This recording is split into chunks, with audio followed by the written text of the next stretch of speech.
Hello guys, gandang gabi guys. Dito kami ngayon. Nagkakalag kami. Nagpapalit kami ng tensioner. Ayan, tensioner. Kakabit namin dito sa ayan, GTR 6 speeds DOHC. Pwede na! Ayan yung chip mechanic namin, guys. Ayan. Ayan yung ginagawa niya, guys. Silipin natin. Yan. Dukot-dukot lang.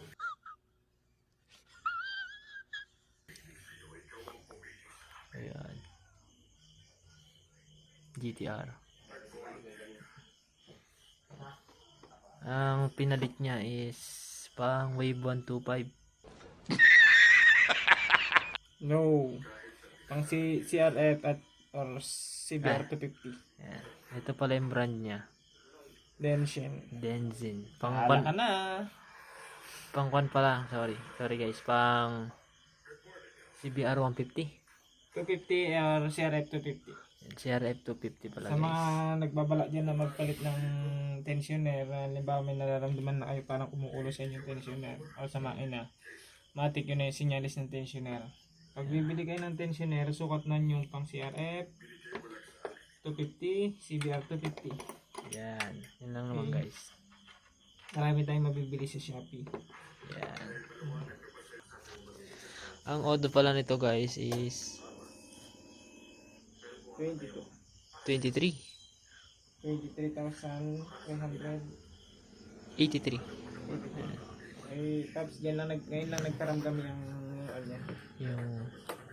yung tensioner. T-virus na sinabanggit ng ibang mga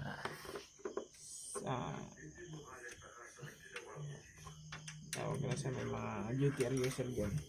Sukat niya pala guys is 8. 8 lang. Kailangan meron kayong number 8 na tools.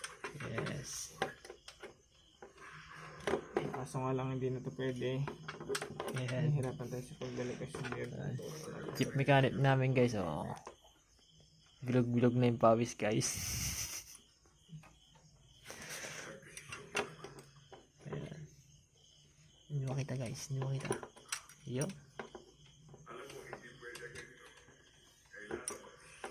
Okay, standby lang kayo guys ha. Ayan na guys. Naigpitan na ni chip mechanic. Napitik na rin.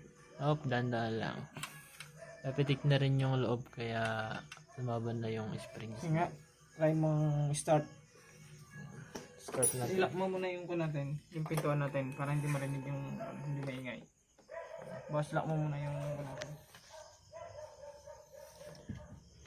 Start na namin yung kanyang motor.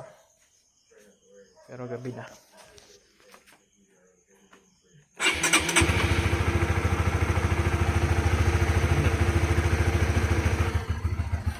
Wala na.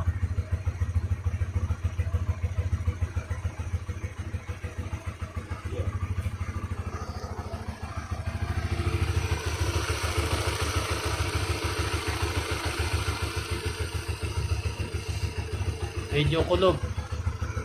Kasi ayan, sementado na yan.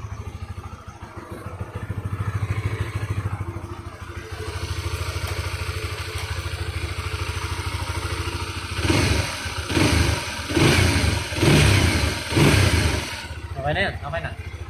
Natin guys. Yes.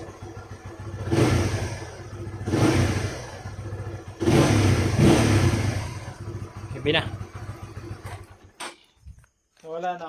Goods na guys. Yan. Palit na siya ng tensioner. Yan.